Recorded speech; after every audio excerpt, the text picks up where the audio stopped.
Prophet Amakwata, good morning. Belated happy birthday, Prophet.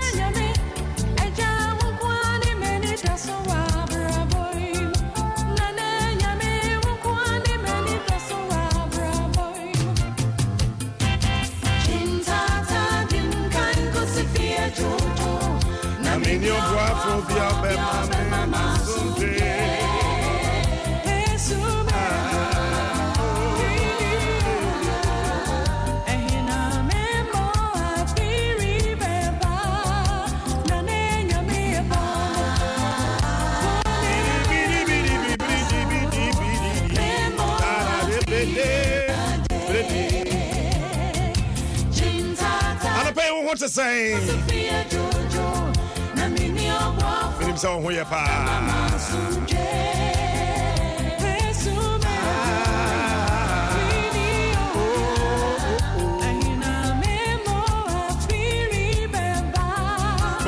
And so mama say health bit no the performance for men and a nutritional supplement for vitality, performance and immunity. My crying better be a chemi. Over touch a mo tobra. I don't know about what a bono commander. Maybe a sergeant. Oh, yeah, commander.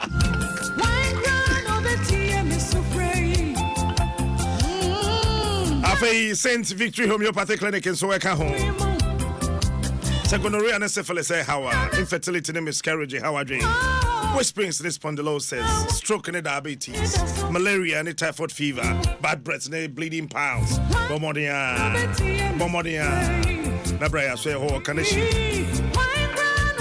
Between the Small Food Bridge and the Fidelity Bank. My friend was 0244528585 and 0264528585. Let's just say anyway, Marias here, Kobokos here.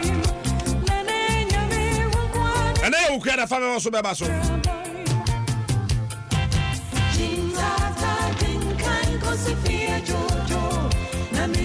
Adajin Niposune, Progress Savings and Loans, King City Real Estate, #1 destination for property buyers. From 0508199625. American Premium Furniture, where quality sales and life insurance.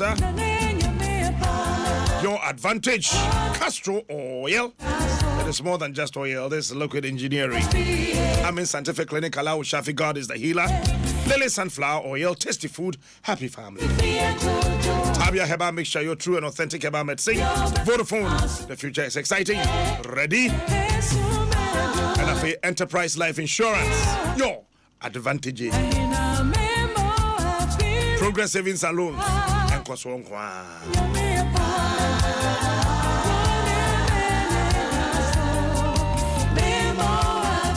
So get an apostle bro and pay. Oh, you must say, you to pass matter. Sanso Edukumi, the presenter boxer. I don't so. The Today newspaper has learnt that the special prosecutor Martin ABK Amidu has reported Boko Central MP of Parliament Mahama Ayariga to the Economic and Organized Crime Office. The move, the paper understands, follows the SP statement that Mr. Ayariga was allegedly obstructing investigations into his alleged corrupt acts and abuse of office in the case of his importation of 3 Toyota Land Cruisers V8 into the country. According to Mr. Amidu, Mr. Ayariga was harassing him with personal friends, former colleagues, chiefs, pastors, among others, to beg him to drop the investigations. The suspect refused to report to the officers of Iyoko in Accra, as demanded by the publication at page 26 of the Daily Graphic on 20th June 2018, with vehicles numbers GR 2220-18, GR 2221-18 and GR 22222-18, GT 2243-17 and then GT 4054-13. Consequently, it fell on me to write to the Speaker of Parliament with a copy to Honorable Mahama Ayariga, the suspect, in my letter dated 23rd June 2018, to release the suspect to report to IOCO on 3rd July 2018, Mr. Amidu said in his statement. When the suspect, Honorable Mahama Ayariga, received his copy of my letter to the Speaker, he immediately started to get people who he perceived could put pressure on me, such as personal friends, former colleagues, chiefs, men of God, etc., to abate the investigation being conducted in the performance of my function under Act 959 and Act 804. According to the special prosecutor, Mr. Ayariga did not stop sending influential people to beg on his behalf, despite several warnings to him to stop it, necessitating him to write to IOCO on 3rd August 2018 to report the lawmaker's conduct. There's a quotation here which I quote. I asked the IOCO on a number of occasions to warn the suspect to desist from his conduct of obstructing the investigation by soliciting others to put pressure on me to abate same to no avail. I have accordingly, on 3rd August 2018, requested the IOCO to investigate my complaints against the suspect for obstructing me, the special prosecutor, in the performance of the functions of my office as a special prosecutor. The statement said, adding that he will stick to his promise to be fair, firm, and neutral in carrying out his job. He said Ghanaians must respect his oath and pledge during his vetting to maintain fair and not tolerate any interference or obstruction from anybody or organ of government or than the court of law in the performance of the independent functions of my free that's that newspapers readers know Yanko. You are born a tough fine and Democrats are working kind today. Mammy fire noir. Now, on no, what they are bassa, I are a guy hot. Bibi a such an a metro copot and as so grand metro, so mamma coins minim a dear bet media to a yard gas on. Nina Nessa was a special prosecutor, Ghana phone and I SP back up Martin ABK Amidu. Wakwa Boko Central Mrasabedwe charge.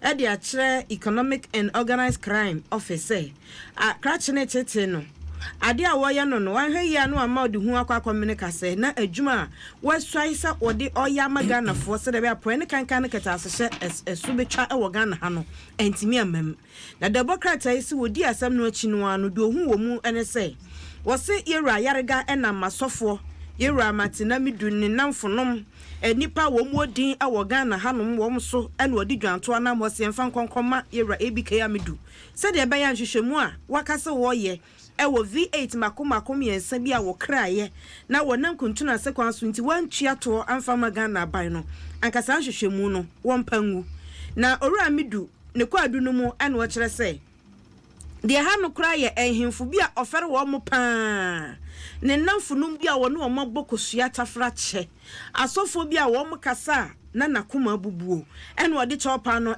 enam wo musunti asem ha no na wo se samafo beka ya Daily Graphic Democrat no wo de bamu bosom etwam ne da etoso aduonu nsia ebo amane se wo hwehwe yewra ayarega entinke womra na omra meyi ne ho ano nanso wo chirema wo se papa yi amma mechire ni nsemu ankyere no enu ti no so akwakobo IOCO amane ese won hwehwe asem na chi emfa ma no sanse chopa na doso dodo wo se kas me yensa en wo krabaye na papa namze na ni jika white pa ka white no ho pa white me yensa en wo twie ba ku ye GR222018 uhu saka na someone ho manso enda no ho nyama so keto a ba ku se GR222118 esa fiemu okwa opposition ya ena other one that can we GR2222 that is say what the free 220 no okwa 221 no okwa 222 akwa numbers of it ni nyina so white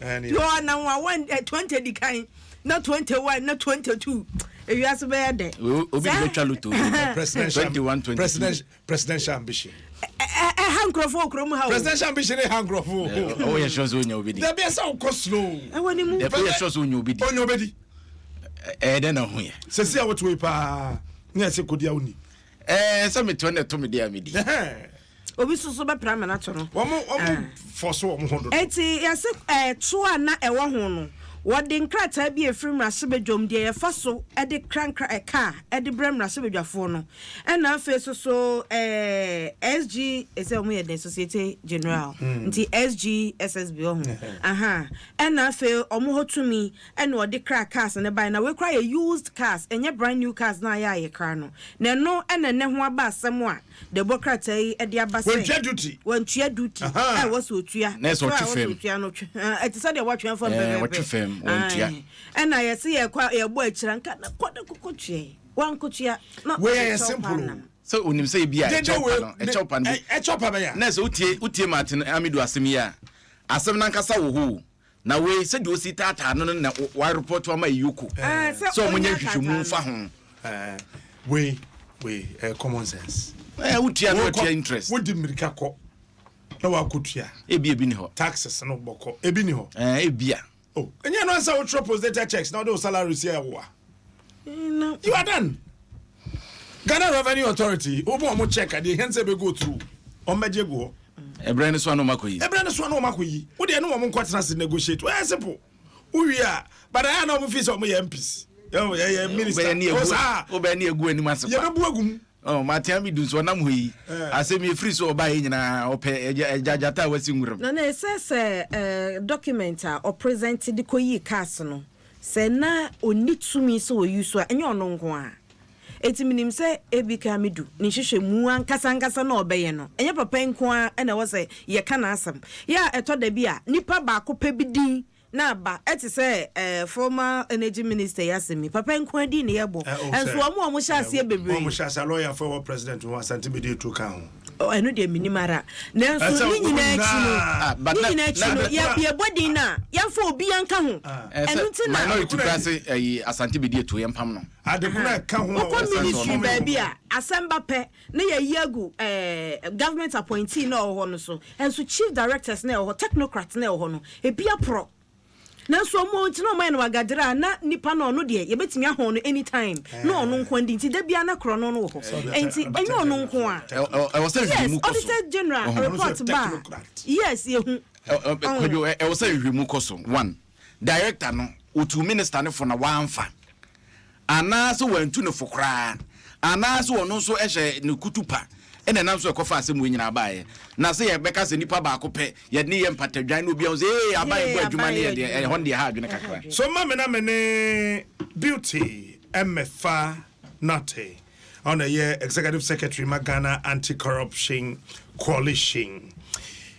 Beauty with me come watch channel pay yeah na to say nyame Adom na mo so oh about the other Roma ye ho ye pa asem na actually yeso anope ne ye pesa wo boye na ye ginchire mu opani ABK Amidu e de asema kodan iyoko so mo investigate Boko Central MP na man ye nyina na se papa ya kra cars miensa e de abagana cars ne beduru ye no e ho eto ne niam esese otua no wentua wa invade ti wa sha se o investigate honorable member yi then so wo ha obete no na kokoko obebie puno na ye sofo kokoko obebie puno na ye nadamfo kokoko obebie puno na ye influential person bia adan yo so anka yarga sem no bomodian na jem oso hwe se de abante ne de mpanifo akese ene afi ono ane namfofo ne very influential personalities eba no so na hwe na akwa ha no ti wadane asem no amayoko so wo investigate that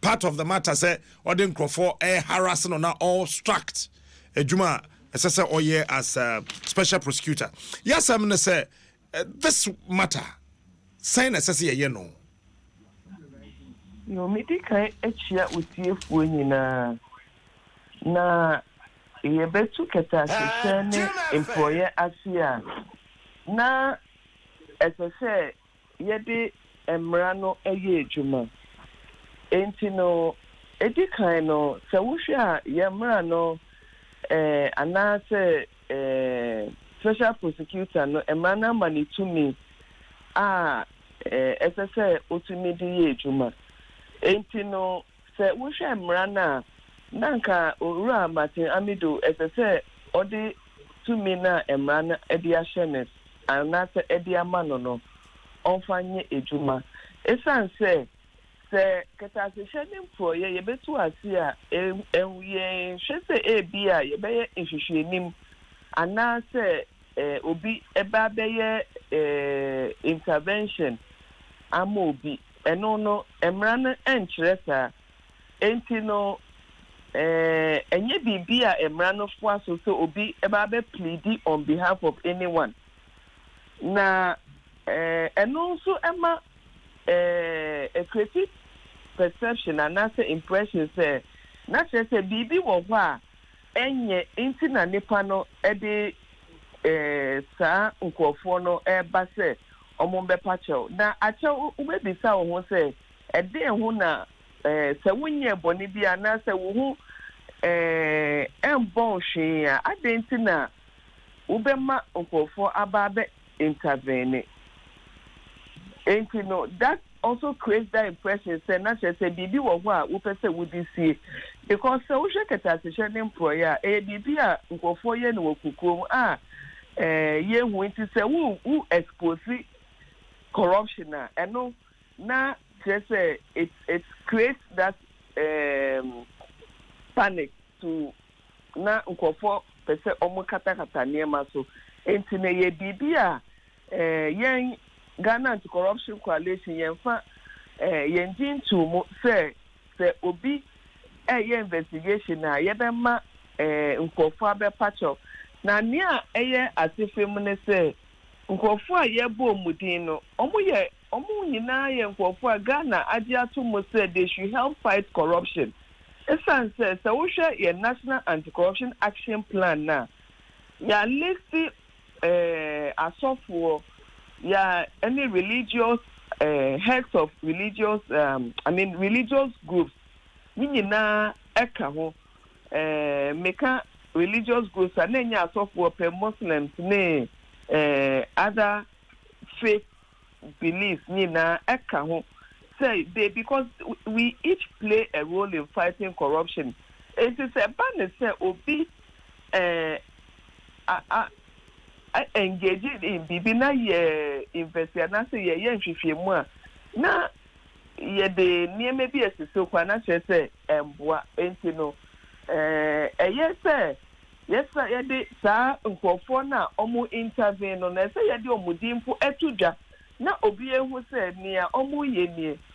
It's also a way of naming and shaming because omo mboa ma ketasehye ne employer ekon no yentumi enye nia esese yeye emra no makwan se sa nkrofo no so a intervene and mo obstruct investigation no yebetimi ache wo mo se wo share to say ye criminal code na say obi a obstruct in terms of as wo hwehwe say ye wo abatement of crime ewo ho and na ye wo obstruction of justice ewo ho and no sheda enye corruption but and also wo hwe ye criminal code na and also ye bibia ye to me etwe aso san say ye pese ye nhwehwemu na wo prevent ya ye crime but and no sheda enye corruption. But at the same time, no say investigation na ye bia ye ken ye de ye nim ye ken na ye nim bia investigation na Martin Amidu ye no ana owura Martin Amidu ye no say bia be pie mu say bia nkofo no po mo patch no who knows bia na omo nso bia omo ye beneficiaries and na say omo nso ye corporate in terms of bia asem na esi ya.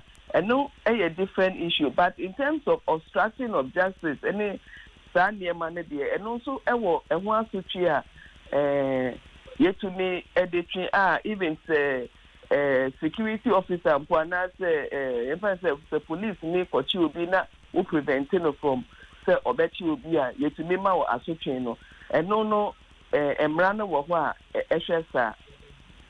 Patrol, I didn't say you're very difficult. You're part of the world, say to me, fighting corruption.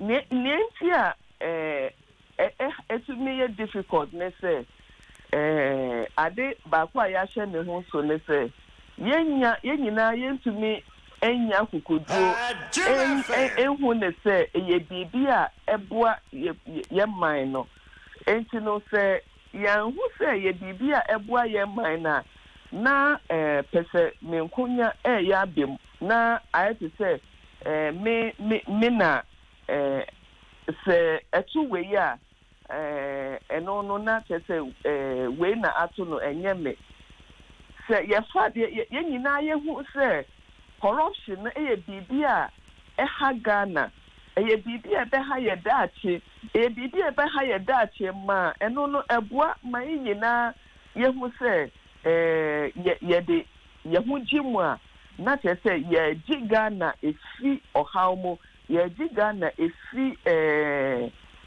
bibia ebe yempuntu ebe ha yempuntu no eno na ebe boa enti ye hia da political will ye ka political will na enya politicians anas government in political will no ye won levels enti no ye hia and no question say ye hia leadership at the top say omo be driving because we share other countries omo abomodin ya leadership at the top and I say government and driving the fight against corruption.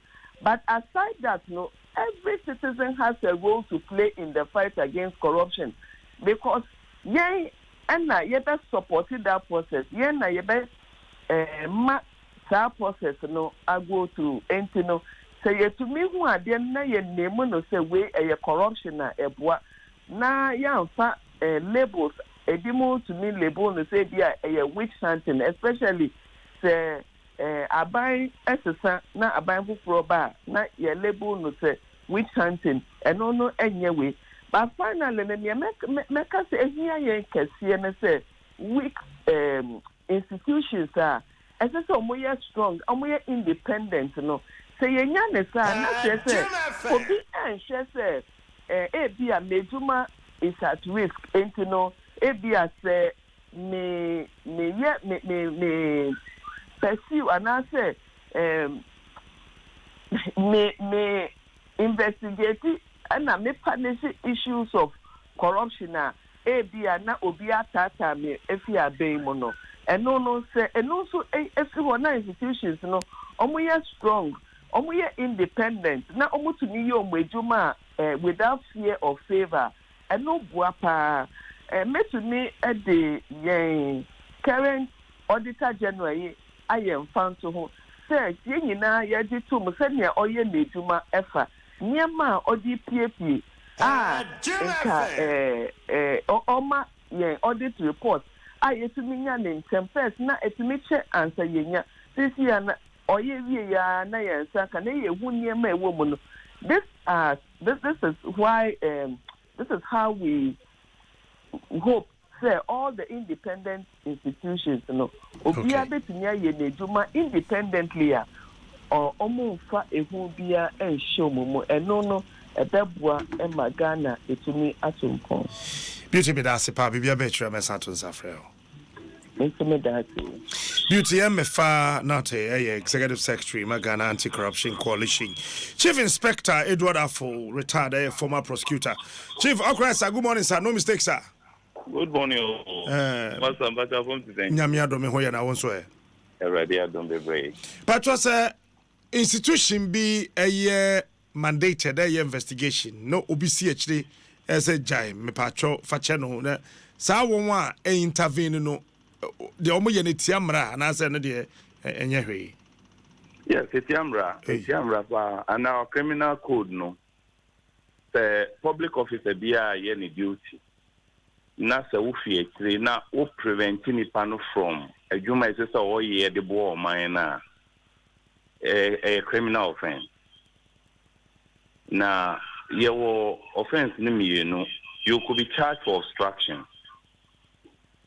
no mamema for example say via police ni bi and say any public officer bi nam no wa ko hu so bi commit offense crime na wa catch ni pa ne say me ba be chill offense away ni and say no wakwa catch nipa no say me mprem a won chi nipa no wakwa prevent police in from so obeti nipa no wa obstructing from a lawful duty enti emra no wo ho kwan say wo so yetimi chi oni e charge of obstruction oye no free ho a ye wo law bi so a ye friend compounding of crime under section 235 235 and also no kind the same thing say bia public officer ye na djuma e won ndra kwan so na wa kom wa ma no ho kwan am wa ma ne ese so ye no wan ye very serious wa we yes anu so yetimi cho that is the two laws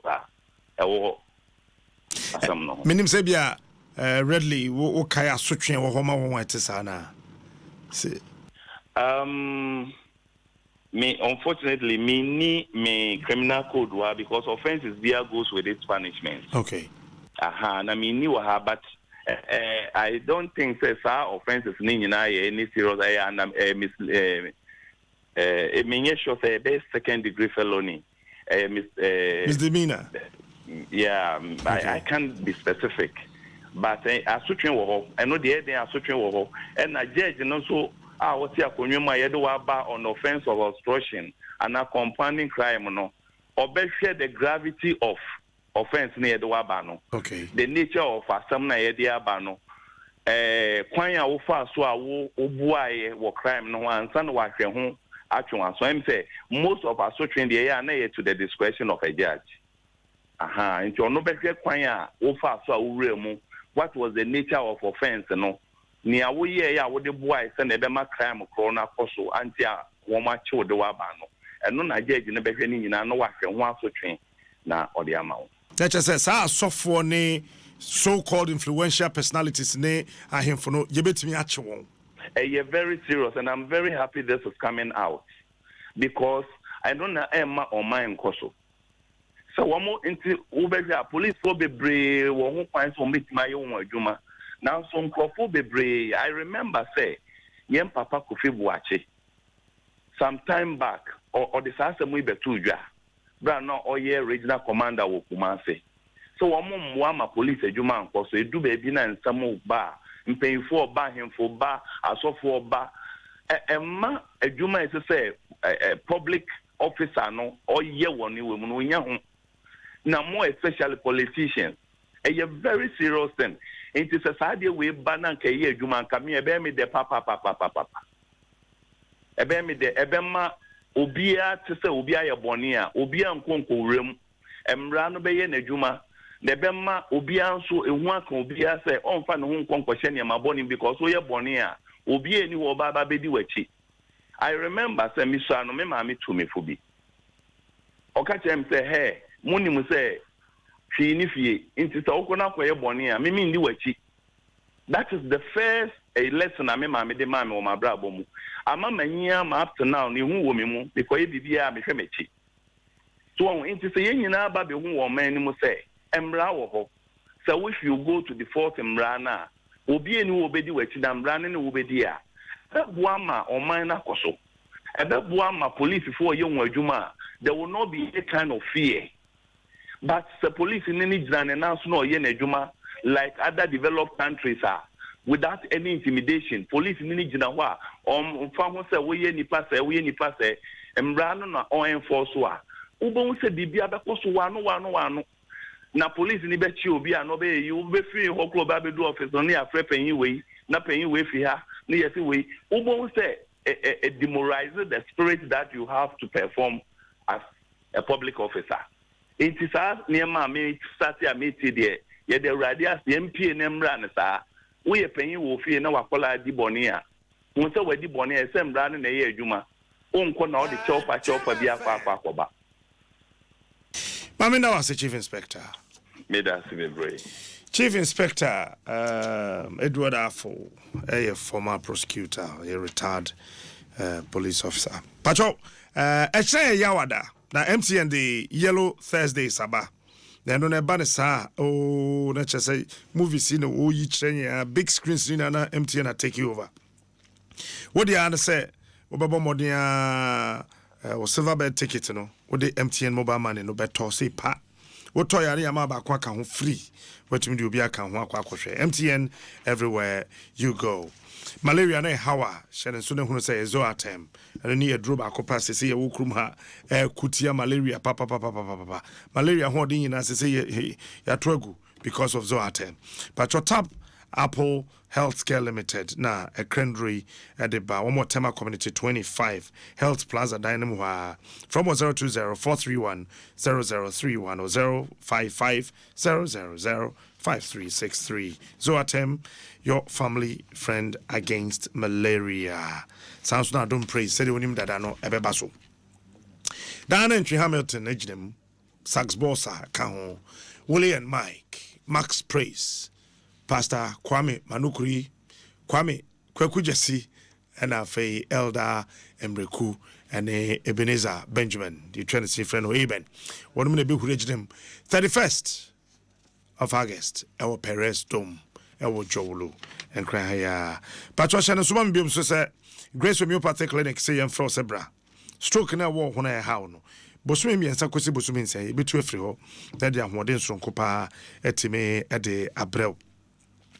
Na bomodi ana share nso okwa kan wakoma to yam say ye show wi na ye 100 Ghana na abetua 50 pe because yen ye be fafa na won so afafa ye wo madina catch a ball last stop wa wo dia na so be friend was 020 006 7500 and 055 6181 666 Yona yawo today the bokrata no mu na me yanwie baako a ewo mu was Men's Gold Boss ene was BOG notice no obunani aguso wonti se dogo bi kura enu abe penny a wono ena adwuma wo moto gold na ye mudin ene Men's Gold Ghana Limited na apia mensa ena was public notice ya Bank of Ghana BOG e dia ba bonten so afa na adwuma kuo no ho no eye tactics wo more smart wo mo aye bibia se eye abuagu omukom no ompekwan bia magana fo atwa wo mo asem so na wo ma ba be ka na asem de abrabra so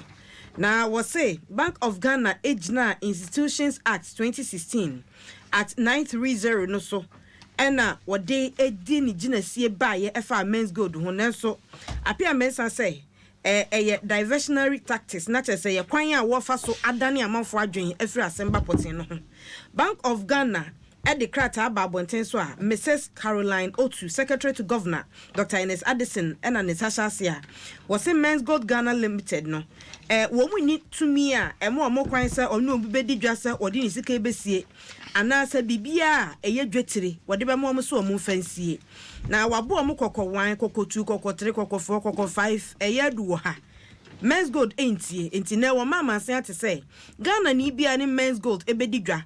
Oho kamwa emo obi asobo wawa so brache de obetimi aya ne so obebo okokose emra enhyeda ne omunni adwadie anansa wo so papa bia na eno no wo se apia mensa eko tweteye de otwere ye nie enne asresem ye de asre Bank of Ghana eti say na moya mo propaganda abeg pa mon kan kira Ghana fo de ma bank mako enum ya na wo mo krata tumi krata firi mu nsam a mo asoso na mo san hwe wo mu dwumadie so mo se mo kan bo mu agu no mfie bebre ni no mo ni mo aye adwuma aso for de ka ho owie ye asoso no waka say Men's Gold de wo mu gina mo na so nti mo ye nwe ye ho na no ane wo kyerem se sa act na wo mu gina so se wo mu de kan ni sika krabia nanim na enu nti won pese wo ni obi bedi dwa no wonu de ohu se eye asresem bi kwakenti na wodi yi mpasere ese Bank of Ghana Emra Bonten so na adekodia potia ehya hono a wo mo pesa Ghana fo bebisama kwakodri sam pempenso no wo mo manu mom ekomo no hia wo mo enchen so wo mo di wo mo anisa eba besan ne sansa akoko anisa ni brofia enti nam 1 na apia mensa Men's Gold Boss enra ne tweet say no credit a corner fly e wo social media baby bebre amanfo aka ho nsem na kwadwo Ghana emobo Bank of Ghana me share new bank governor no me share Bank of Ghana as an institution I don't think to be total overhaul in war no kwadwo the mentias ne say nipa na ye ade mo se ade ni tiamra ye wo mra wo mayimu wo want me antwe nipa na so na momo ko boda wuro sa amanfo nhwe ho ye wo nipa na ho na nipa ne nam ho na o ye de ope. Bank of Ghana here total overhaul. I just can't make it because any government na issue it's an institution. But unim say enra na metie Bolgatanga Central MP no Isaac Adongo no ka bibi say emranka sanka efa gold ho dwadie ni ayi sei no wo hwe Ghana ha ye mra na bi ni ho. Itina Bank of Ghana wo say afi no money agencies ka bom said ye be ya wo betimi ahwe kwan wo be fa so ni no wie ugogo bi adwa. Na enro so Adongo ya obo ni din anu wo cheche nsem bi mo say sa sika krabia no ye sheda ma fund managers eyiyi wo mu sika by $2 billion millions of cedis every ho said ye be ya sika krabia na homa mu bedwo na afi ba ka cho say usika eda ho no emu nya dru sasa wo boka ye betimi de atua enti usika krabia no na wo say ye kan ye moa no na ye moa no wie ye no hefo na ye representatives ya ye do mo akọ Bank of Ghana so mbehwe sesika kwabia ni investment na fe ne japade owo ho nom sesia no hefo na ye do mo akọ so mo kọhwe so ho na wo say ye ni komo ye ka na nipa so mesi bank agu efri hen na begu ye. All right. I don't see here. Hadwe mama fa Ghanaian observer enfanto aso no so afọ ne hwemu mesu ahun sem so wo mayimu Dr. Matthew Opoku Prempani mfonyine da ha wahwe African wear kama na po o se double track temporary education minister answers critics and some of the abano no o se double track na yesi e de ba na afi adisuafo mo beko ne mprenu so ba akokọ gina ho me na ba akọ no akusua de no enye se ye na febo wo se temporary na yeye ni say na aban so esisi adan said ye be ya emre bi beduro e be sa ko mu nyina bum anoma ne nkaze mu abupen pre na mu nyina sa bum na mo ko ne prekon na mo awie ne prekon na mo atro so hwe prekon to we ne de temporary na nipa bi bisa se na ye sensema na nipa bi so ka se asa aban to mampamerika kakra esansanki yetimi sisi school adan no wie ya kanu betimi aboa ma free senior high school no nka pressure bia ankobam no eya ye no kra na eno so mu nsem no Ghanaian observer enenne wode abamatena midu ene ayargan sensem no so ha na akopie mu obono ne afomantem a yesi mpanyufo bia ye di dwumadi ahwe mo nsa fertilizer no mo hweso yesi fertilizer no mo bubia gudu amekọ wi ase 600,000 Ghana cedis 6 billion wo mo de adwane sambre oswafo no na okobono ne afomantem a wo hwe aban dwumadi so ewo ho kwaku asoma kyereme wono na de nsima ba betu dwase mu ba akoma akọ bese nso de empanyufo ahyase e de okode brisa mo wotu anesem mogabumani edi omdwumadi na chi ahwe so omuni mu bi ana omuni mu bia na opanyina asoma kan se sambre de wo mutimi nkyere sa asomasi ana so obenten edifo ana wodibem wo fa bia na wamfa bi na omhwe mu dwumadi na omudi na nke ya akoye se omunya omobeye to omu ye hwehwemu de afa ho ehon semo ana opanyini late JH Mensa empanyufo de abeto monten se August busumene de toso dunson ene opanyini ne yebeja na chi kra ne mum yebema ne state barrier essence yesi samampa ne to ne bedinti ye de ne beto mpema mu bia behwe ne ni ase se de be nkranhye am obi sumo manya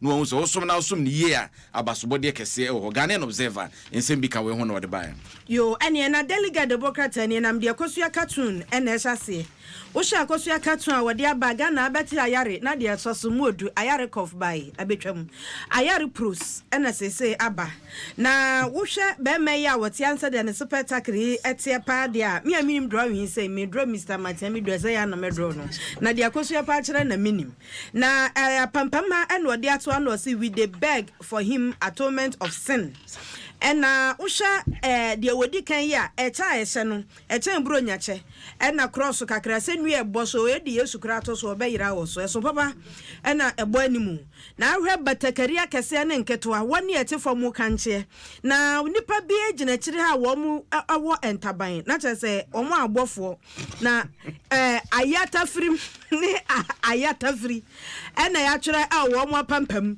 na chese se chopa no abofo nyina aka ho bi na papa na me na me do matena me do ankasa na meye no ena ohwe ni table no so a cases wa ha files ni bi wa ha ena de da nanim pa na atro so V8 ena evidences in chief ensusu gu nanim ena chopafo no so asan line na etire bi a eda pempem ha pa de se me draw Mr. Yarega kasa na medro no minim de na nipa kro we wo draw no de mintimi nchirim eti the bucket no ensam a wode ba fa ni nyina no wafa no na o de fetch fatia kanu mami the bucket delegate de na wode abano no na mami fa ebinkan BBC website yes na wo China na person kan BBC untumi nko honko kan China they say they omo no omo block baby omo say anything on China omo block it changed. BBC are changing. Omo krom kasa na omo de kan anything on China is changed. Neso many abrese omo bibia ye. Ghana haye tia ma man for social media. Among for the social media sabi edis and fun. What you say? Obi bo ni trima no akoka bibi e de afa obi ho. Obi bo ni trima no akotwo bibi atoso na amanfo asom no omo twe na sesa. As a panyin ni kuruma. Nti HTTP to HTTPS ya eno na obo a obetimi akọ BBC website na China for say samosemo change mo web decision na yesoso ya take a decision yesoso ya sesa no say honom say obi a owo China otimi ya WhatsApp na say wasoro pa so mamre ne Peter Pate anti or acting executive director ma IFES. Present good morning. Good morning, Captain. Na bibia bokodia. Adom now, sir. Adom. Enra, Minister of Education, you know what Bohon common pain there, but Enra or ye press conference or outline a quite umbe a double track system, no semester system, no so bad, the number of hours, nay teachers, no so hours, on the bachelor there and no. Who want to say? Now it's official. As already know, discuss here, literally, any one of the IFES, any one of the civil society organizations are supporting the double track system because analysis will say that is the best option available for the government now. And we also believe say a temporary measure. What we were just expecting is that the government should continue to do a lot of consultation, of course.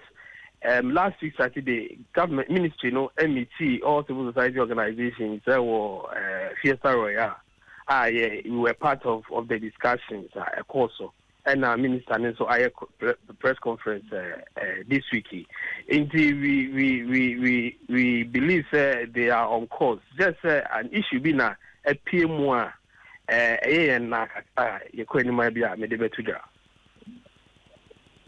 Sa semester system maso ho madwene ho mo hu ne say as a we really adwene tenure na dey release press statement about it say adwene say meka say oman no nyina agya to say adopt double track because of our challenge with infrastructure.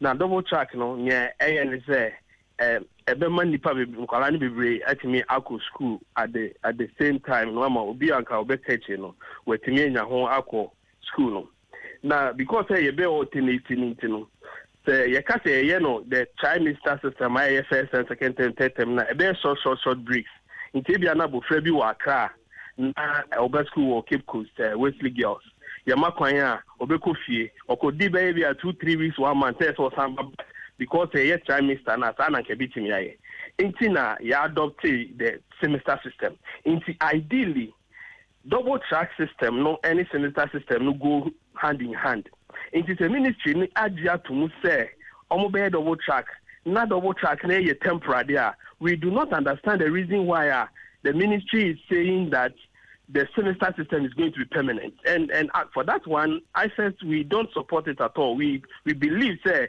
semester system and the double track are all temporary stop in the gap measure that should be brought to a halt the very moment you're able to address our infrastructure challenges so that we go back to our old system. Then after running any semester system, the two are stop in the gap measure.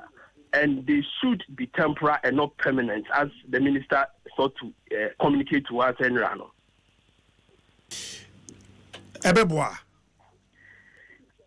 For the emergency situation here, woman is there. And I say, into the very moment, I said ministry, I say more times across only improve infrastructure. If you did the ministry, I think the government. The time being no increasing speed or improve infrastructure, no. na onion and tentem. Now yentimi and building a lot of schools are by 3 years, 4 years time. No near projection away and now you betting accommodate all the kinds of students are a movie away from our basic school system. No, that's a could be a secondary school education artist. By that time, no, we should stop the semester system. We should stop the double track system. We should not stop the double track system and continue with the semester system. And Minister suggested, I know the captain Mboa. Say, be a emergency, my education so be emergency. Senior, the other time the indicate no. I would say, ideally, no credit, ideally. Ushemu dia and Katadia yes strengthening in the and certain whole plan somewhere around the 2008 2007 thereabouts. Oh, thank you. Projecting. And only idea. I have phone any before sometimes different. Don't know. Almost shed that. Yeah, you shouldn't any many and if I say Benana, ya born Papa Paniako. Oh, by 2008 2007 thereabouts. No. And it me projected by 2017 or 2018. This is what we want to do. This is the trend of enrollment over the years. So by the time we get here, this is the number of schools we would need. This is the number of teachers we would need. This is the number of... So educational planning in itself is supposed to be long term. It's not supposed to be short term. Okay? But that is how we have done our thing. And I've said it somewhere that what we do in this country is that every government wants to touch education, leave a mark there, and then go. So that one day we'll say that it is this government that did this. So you remember that there was a change in senior secondary school to senior high school. There was a change in 4 years to 3 years. There was a change in 3 years to 4 years. These are things that we should tell our politicians to leave to the professionals, to leave to the technocrats, those more education sector. Now, any long-term planner, a bit estimated the kind of now, I develop it through the system without any interference from our politicians. No, but okay, obi a person ye bibi na that you know I can say me na me ye. Inti say ye nti see that should be say aban we eni so a obeka so aban we by ono be ye we. The aban from no so be person obe touch you ade we. Na why ye this way nya so aban we by. And if you continue like that, our education will never give us the kind of benefit other countries are. I am very serious with education. Nya issue education. Ye na sad ye dey nya benefit ni bi da. And woman, a yadea ye de buana or mine dachi, I could any man as the tear for Breso. If I told you, Mammy was a question of you. A woman, yes, she share man bois human resource base a warm memu, and I say ye at the tear for Breso. No question is said, a woman, both or private returns and your public returns, what we call the social benefits, and your private returns, it's only a private benefit. Private benefits, you know, and uncle will go through the system, you know. Obeying few women, now when you say in Fasona, they need to immediate family. Sometimes now I extend it to almost one in a little society or community no one. Then or the young son of 1 year or who mention no, or man na no abema no I reflecting or money or man side day and young faso. In the teacher ni na ya no abema na juma that is a private benefit. When you juma obenya aketia ne ba obema ebiane na ananeja sika kakra. It's a private benefit or ye. The how whatever it is go through no so abba form. At the same time, no, or man so ever employing no employing no, or man so ever man acquiring with me at Mufrana dear. It's at the channel Mufrano, not only party to the next generation, no, and no other social benefit, ama. Those are the two things every education is supposed to give us. So the private benefit is there, the public benefit or the social benefit is also there. Mami na wasi HRA beto aso. Me that's it, doctor. Peter Pateanti, acting executive director, IFSES. But Bomodi and Shadow Sumami say party. So Utigo, any etta SIM card and woo, Bomodi and a cormo, quadrifro. Na Kafashim say wham. Then for sure, I say, Omoko no crady, a free answer, or browser, a free answer, car crack capa. Airtel to go one big family. Patro new Crystal Health Service.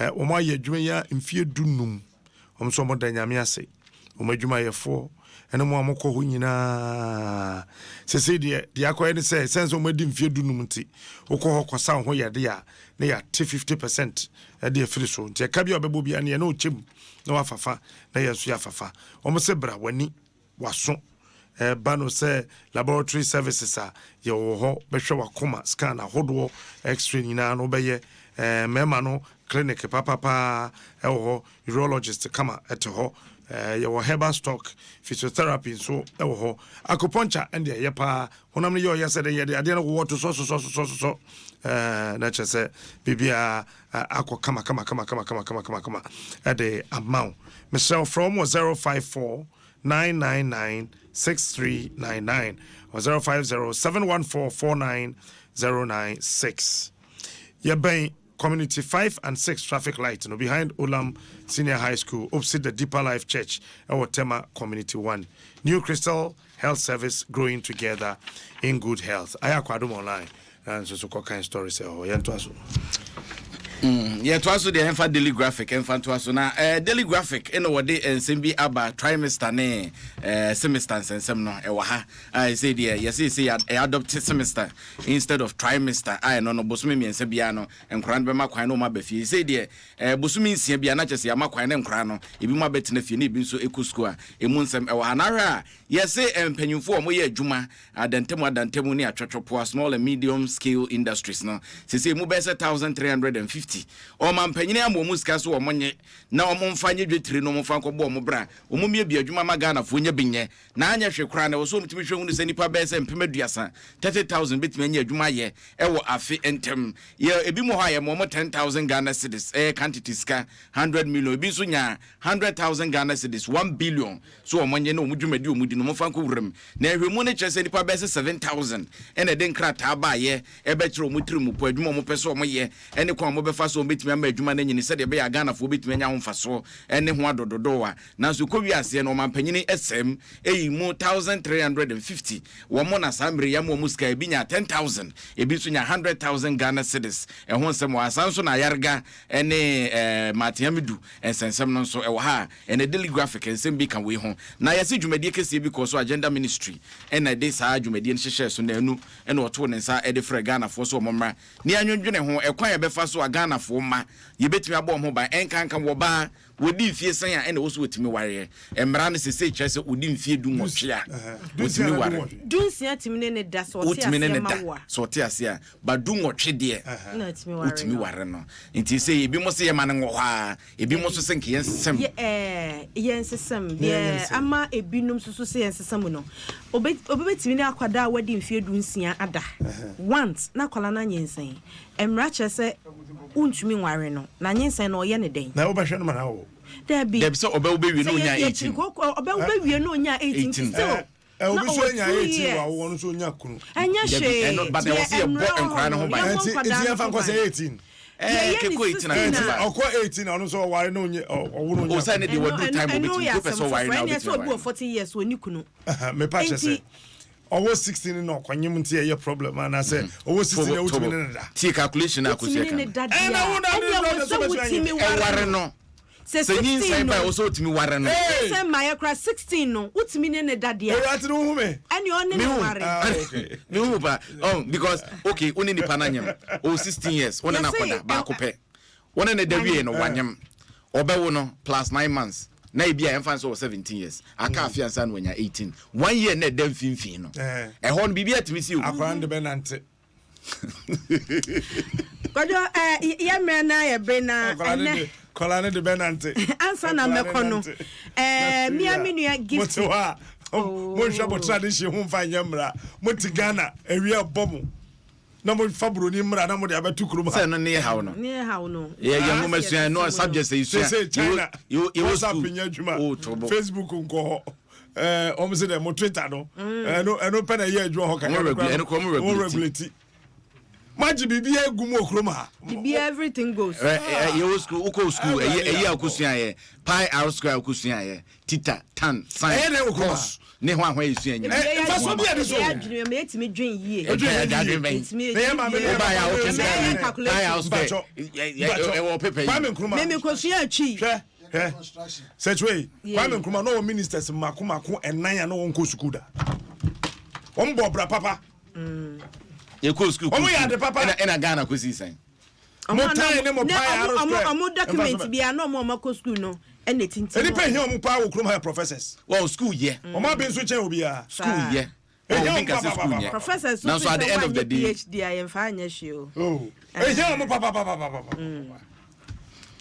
I say na answer na yebekọ no ene eye menua gift oben no kra de e wo opokuware basic ai ene eye na woda enti ye be ma wana dabi why oh my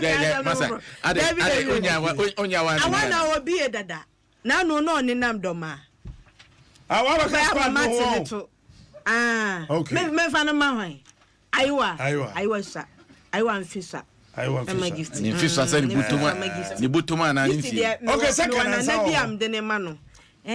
Gift line no de nkasoro ho. Baby sa. Can answer. Baby can answer. Score one into me gift.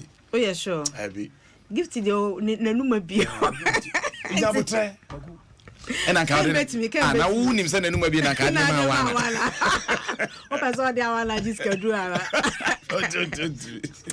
Lale okweli na woda it's me man happy birthday and Eric Okpoti aka Daddy and na woda it's me man happy birthday Eric kwadwo Freddy's corner ya woton phones ya send ma me efrim enti bosom ye besim no ye nyina yebekọ ne akwakoja ma me ye be no East Legon he ya enti na ne yekaja agum ne akọ na ya phone dey do I dey friend na man ya akọ retired apostle JB Acha de yere mama Acha so from ya ebusuafo ina ya mama yako ya na ya hwa ba ya ba fa be wo so be ba eja omo eja um wankona na se wankona de se no ne fia ba so obi